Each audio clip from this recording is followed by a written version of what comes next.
Gujarat Titans Mumbai ইন্ডিয়ান্সকে একতরফা 36 রানে হারিয়ে দিল এবং গুজরাট টাইটান্স প্রথম জিত পেয়ে গেল আইপিএল 2025 সালে দ্বিতীয় ম্যাচে এবং মুম্বাই ইন্ডিয়ান্স লাগাতার দুটা ম্যাচ হেরে গেল। মুম্বাই ইন্ডিয়ান্সের দল অনেক শক্তিশালী মনে হচ্ছে ওয়ান পেপারে, কিন্তু তারা পারফরমেন্সই করতে পারছে না মাঠের মধ্যে।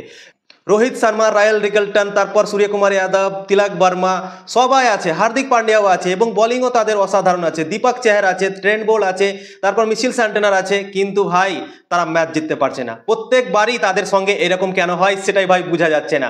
এবারও তারা দুটো পরপর ম্যাচ হেরে গেল। প্রত্যেকবারই তারা দু তিনটা করে প্রথমে আগে ম্যাচ হারে, তারপর তারা কামব্যাক করে দারুণভাবে। 2025 সালেও কিন্তু তাদের ওই জিনিসটা বদলালো না, তারা আবারও প্রথম দুটো ম্যাচ হেরে গেল। এবার কলকাতার সঙ্গে ম্যাচ আছে মুম্বাই ইন্ডিয়ান্সের এবং কলকাতার জন্য অনেক ভালো হলো কি মুম্বাই ইন্ডিয়ান্স আজকের ম্যাচটা হেরে গেল গুজরাট টাইটান্সের কাছে।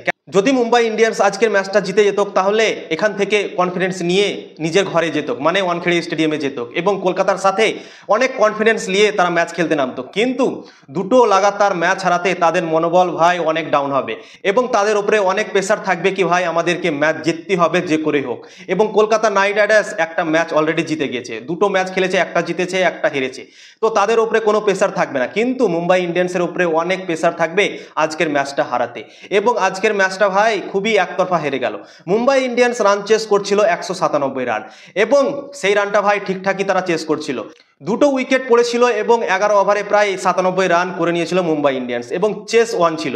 তখনও মনে হচ্ছিল কি মুম্বাই ইন্ডিয়ান্স এই রানটা চেস করতে পারে। তিলক বর্মা আর সূর্যকুমার যাদব ব্যাটিং করছিল এবং মনে হচ্ছিল কি তাদের ব্যাটিং এখনো অনেকটা আছে এবং তারা এই রানটাকে চেস করতে পারবে। তারপর ভাই অসাধারণ বোলিং পারফরমেন্স করলো প্রাসিদ কৃষ্ণা এসে ভাই পুরো গেম কি চেঞ্জ করে দিল গুজরাট টাইটান্সের দিকে এবং তিলক বর্মাকে আউট করে দিল প্রাসিদ কৃষ্ণা প্রথম ওভার বল করতে এসে এবং সেখান থেকেই ম্যাচটা ঘুরে যায় এবং মুম্বাই ইন্ডিয়ান্স ভাই অনেক পিছিয়ে হয়ে যায়। গুজরাট টাইটান্সের বোলাররা অসাধারণ বল করে এবং 160 রানে থামিয়ে দেয় মুম্বাই ইন্ডিয়ান্সকে এবং মোহাম্মদ সিরাজ ইজ ব্যাক। মোহাম্মদ সিরাজ অসাধারণভাবে আজকে বল করলো, মুম্বাইয়ের দুটো ওপেনার ব্যাটসম্যানকে আজকে বোল্ড আউট করে দিয়েছে। রোহিত শর্মাকে প্রথম ওভারে বোল্ড করে দিয়েছিল, অসাধারণ একটা ভিতরে যাওয়ার বলটাতে রোহিত শর্মা ভাই কোনো জবাব ছিল না তার কাছে, কিন্তু রায়াল রিকেলটন যে বাঁহাতি ব্যাটসম্যান ছিল তাকেও বোল্ড করে দিয়েছিল এবং দুটো ওপেনারকে আউট করে দিয়েছিল মোহাম্মদ সিরাজ ওপর থেকে। কিন্তু সূর্যকুমার যাদব আর তিলক বর্মা সামলে নেয় ইনিংসটাকে মুম্বাই ইন্ডিয়ান্সের এবং তারা 100 রান অবধি যায়। কিন্তু যখনই তিলক বর্মা আউট হলো তারপর ভাই পুরো ম্যাচ ঘুরে গেল গুজরাট টাইটান্সের দিকে এবং অসাধারণভাবে গুজরাট টাইটান্স কামব্যাক করলো এই ম্যাচে এবং তারপর থেকে মুম্বাই ইন্ডিয়ান্স আর এই ম্যাচে ছিলই না, তখন থেকেই হারতে শুরু করলো এবং লাস্ট মুহূর্তে গিয়ে তারা মাত্র 160 রানই করতে পারলো এবং 36 রানে গুজরাট টাইটান্স মুম্বাই ইন্ডিয়ান্সকে হারিয়ে দিল এবং মুম্বাই ইন্ডিয়ান্স গুজরাট টাইটান্সকে এখন পর্যন্ত হারাতে পারেনি। 4টা ম্যাচ গুজরাট টাইটান্স মুম্বাই ইন্ডিয়ান্সকে হারিয়ে দিল। 2022 সালে গুজরাট টাইটান্স এসেছিল নতুন দল হিসেবে এবং তখন থেকে 2025 সাল পর্যন্ত 4টা ম্যাচ মুম্বাই আর গুজরাটের মধ্যে হয়েছে এবং মুম্বাই ইন্ডিয়ান্স একটাও গুজরাটকে ম্যাচ হারাতে পারেনি এখন পর্যন্ত। 4টা ম্যাচ হলো, 4টা ম্যাচই গুজরাট টাইটান্স জিতে গেল।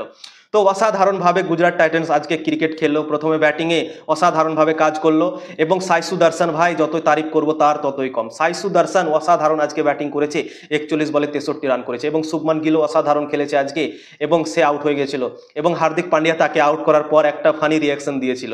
শুভমান গিলের দিকে দেখে হাসছিল, কেন হাসছিল ভাই সেটা জানি না, কিন্তু হার্দিক পান্ডিয়া শুভমান গিলকে আউট করার পর এভাবে ভাই হেসে রিয়াকশন দিয়েছিল, তো সেই জিনিসটা অনেক দারুণ লেগেছিল। এবং আজকের ম্যাচে আরও একটা মোমেন্ট হয়েছিল কি আশিস নেহরা অনেকটা রেগে গিয়েছিল, কিসের জন্য রেগে গিয়েছিল সেটা কিন্তু আমরা বুঝতে পারিনি, কিন্তু রেগে গিয়েছিল। আরও একটা মোমেন্ট হয়েছিল হার্দিক পান্ডিয়া আর সাই কিশোরের মধ্যে, দুজন একে অপরের দিকে অনেকক্ষণ তাকিয়েছিল এবং কিছু বলেনি কিন্তু তাকিয়েছিল, সেই জিনিসটাও ভাই অসাধারণ ছিল। এবং রোহিত শর্মা, রবিন মিন্স যখন আউট হলো এবং প্যাভিলিয়নে ফিরলো, রোহিত শর্মার পাশে গিয়ে বসলো, তখন রোহিত শর্মা তাকে কিছু একটা বোঝাচ্ছিল কি ভাই তুমি প্রথম ম্যাচ খেলছো, তোমাকে যে বলটাতে তুমি আউট হলে সেই বলটা অফ সাইডে কাট মারার বল। তো এই কটা মুভমেন্ট আজকের ম্যাচে হয়েছে এবং অসাধারণ একটা ম্যাচ আমরা আজকে দেখতে পেলাম। মুম্বাই ইন্ডিয়ান্সকে একতরফা হারিয়ে দিল গুজরাট টাইটান্স।